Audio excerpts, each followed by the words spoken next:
सत्यराम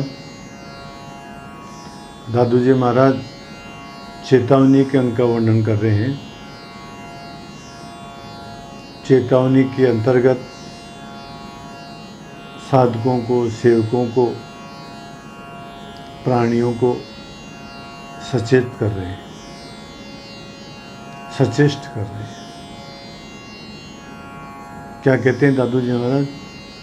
दादू अचेतन होइए, चेतन सो कर चित्त, ये अनहद जाते उपजे, खोजो ताही नित। दादू जी महाराज कहते हैं अचेतन होइए, बेहोश मत हो,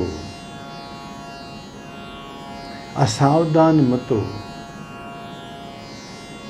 हमारी क्या स्थिति है महाराज कि हमारे को होश ही नहीं है। हमारे दिमाग के अंदर दुनिया भर के विचार अनचाहे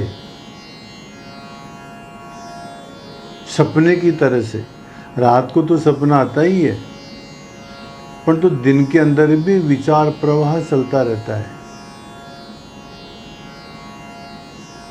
तो ये विचार प्रवाह अनावश्यक नहीं चलना चाहिए।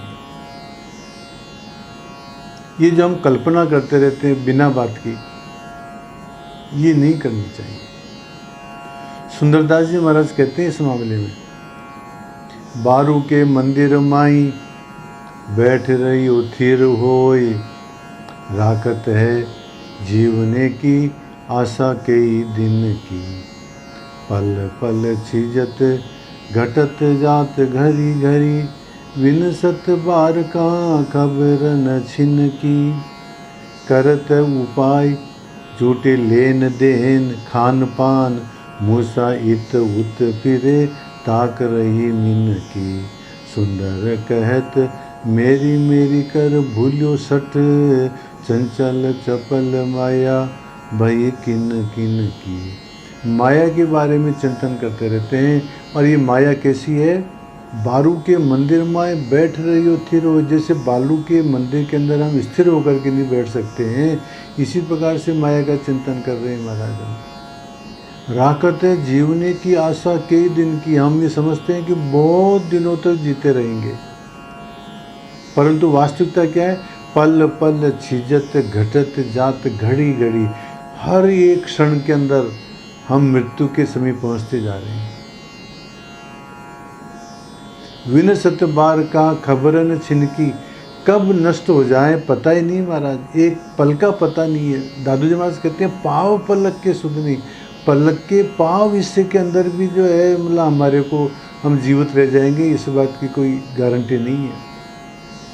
मूसा इत उत फिरे ताक रही मिनकी, मूसा मूसक ये चूहे इधर से उधर खेलते कूदते घूमते हैं, परंतु मिनकी जो बिलाई वो उनको पकड़ने के लिए ताकते रहती है। पता नहीं वो कब जो है कौन सा चूहा किस बिल्ली के मुंह के अंदर आ जाए। जिस प्रकार से बिल्ली चूहे के ऊपर ताकती रहती है, इसी प्रकार से महाराज काल हमारे पीछे पड़ा हुआ है, कब गिफ्ट में आ जाए पता ही नहीं। सुंदर कहते मेरी मेरी कहो भूलो सट, हम जो है मेरा मकान, मेरी पत्नी, मेरा परिवार, मेरा धन संपत्ति, मेरी जमीन जायदाद, इस चक्कर के अंदर जो है मतलब भूले पड़े हुए हैं।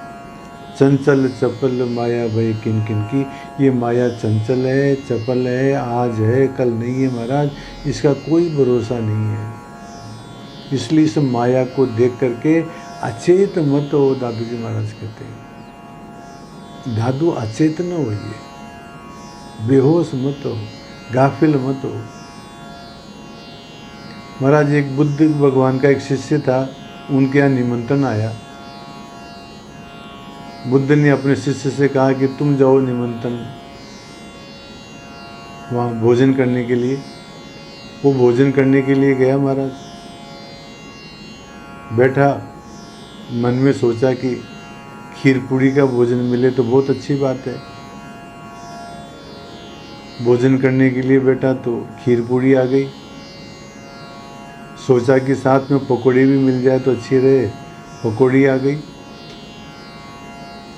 सोचा कि एक पूड़ी और ले लें थोड़ी सी, तो वो बिना पूछे ही जो है गृहिणी ने पूरी दे दी।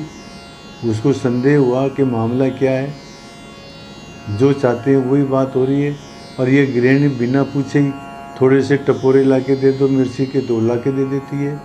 आखिर वो उसे पूछ लिया कि बात क्या है, मैं मन में संकल्प करता हूँ और तुम वही चीज़ ला के दे देती हो।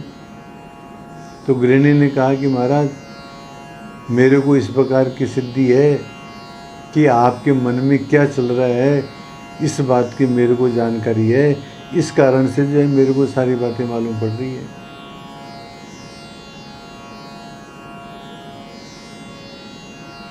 शिष्य का तो मुंह उतर गया, किसी भी तरह से भोजन करके वापस गया। दूसरे दिन फिर निमंत्रण आया उसी का। भगवान बुद्ध ने फिर उसी शिष्य को कहा कि जाओ भोजन करने के लिए। शिष्य ने मना कर दिया कि महाराज मैं नहीं जाऊंगा। बुद्ध ने पूछा क्यों? कि महाराज मेरे अपने विचारों पर कंट्रोल नहीं है, और वो जो गृहिणी है वो विचारों को पढ़ने के अंदर एक्सपर्ट है, उसको मेरे मन में क्या चल रहा है वो सब बातें मालूम है। मेरे को तो मेरे दिमाग में तो विकार भी पैदा होते हैं, उसने सब कुछ जान लिया होगा, मैं किस मुंह से वहाँ पर जाऊँ। तो महात्मा गौतम बुद्ध ने कहा कि तुम बेहोश अवस्था के अंदर जा रहे हो, बेहोश अवस्था में भोजन कर रहे हो। मैं आज तुम्हारे को एक सूत्र देता हूँ कि तुम जो कुछ भी काम करो वो सावधान होकर करो। सावधान होने का मतलब सचेष्ट होकर के करो, अर्थात हमारे को मालूम पड़ना चाहिए कि हम क्या काम कर रहे हैं। तो शिष्य को उसने कहा कि तुम कल गए थे, बेहोश अवस्था में गए थे, आज तुम सचेष्ट होकर के जाओ।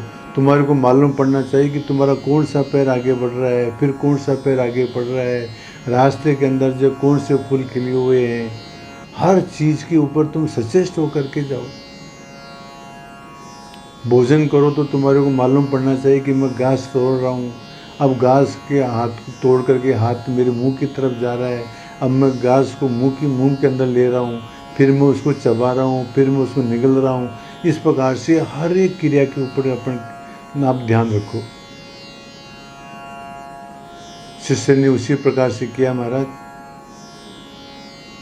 तो उसके विचार कंट्रोल में हो गए। तो दादू जी महाराज कहते हैं, दादू अचेतन होइए, अचेत मत रहो, सावधान रहो हर कार्य के प्रति।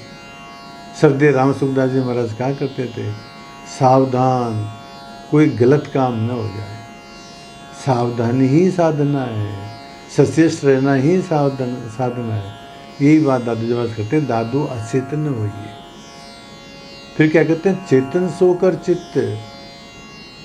ये जो हमारे अंदर जो चेतन तत्व है, जिससे हमारी पूरी बॉडी, पूरा शरीर चल रहा है, जिससे हमारे को ज्ञान हो रहा है, जिससे हम जो है आँखों के माध्यम से देख पा रहे हैं, कान के माध्यम से सुन पा रहे हैं, यहाँ तक कि शरीर को देख रहे हैं, मन को देख रहे हैं, बुद्धि को देख रहे हैं। तो जो वो देखने वाला तत्व है वो ही चेतन तत्व है, और उसी के ऊपर ध्यान करो महाराज।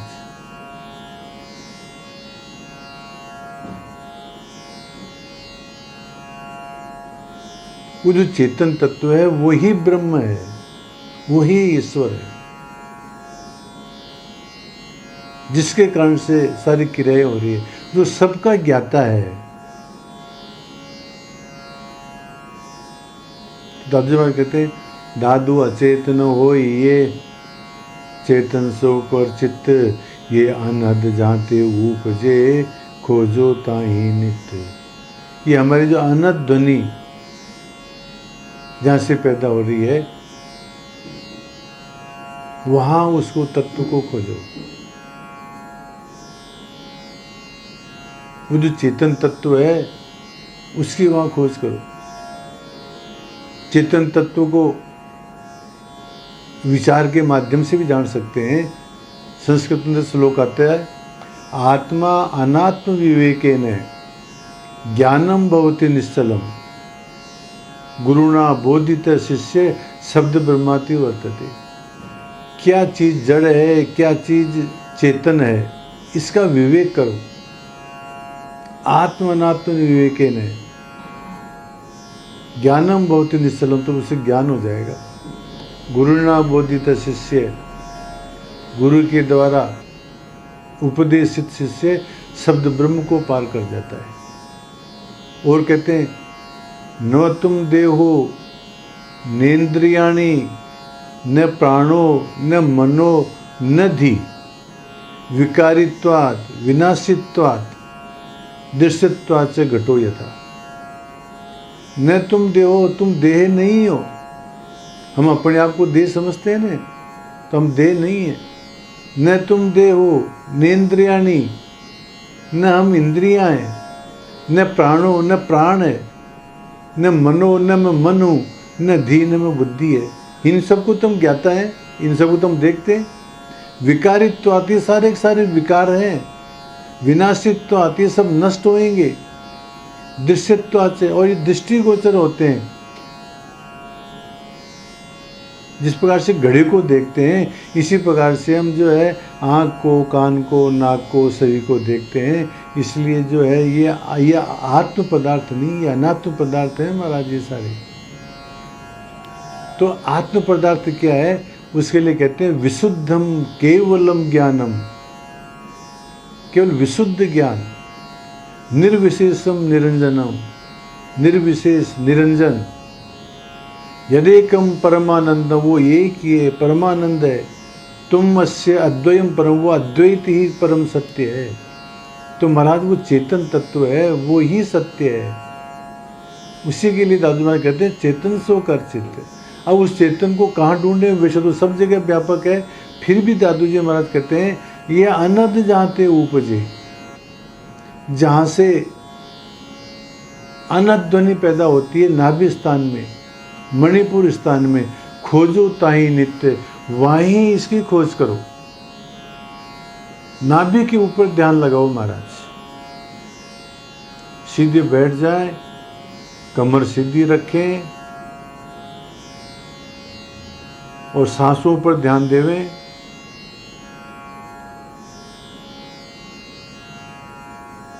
तो ये हम जो सांस लेते हैं वो मतलब जहाँ तक सांस पहुँचता है अंदर, उस स्थान के ऊपर, वो नाभि स्थान है, वहाँ पर ध्यान करें। अथवा सीधे लेट जाएं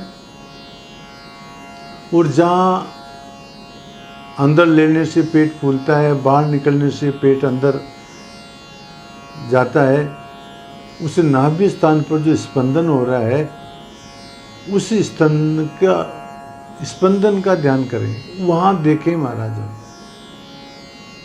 अथवा वज्रासन के अंदर बैठ करके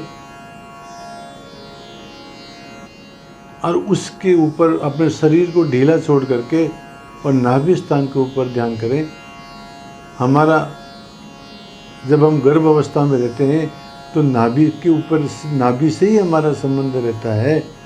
ये एक बहुत गहरी चीज़ है, मणिपुर स्थान के ऊपर ध्यान करना।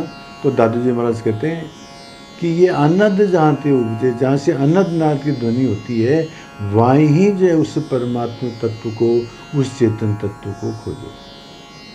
इस प्रकार से दादू जी महाराज इस साखी के अंदर बताते हैं कि बेहोश मत हो, असावधान मत हो।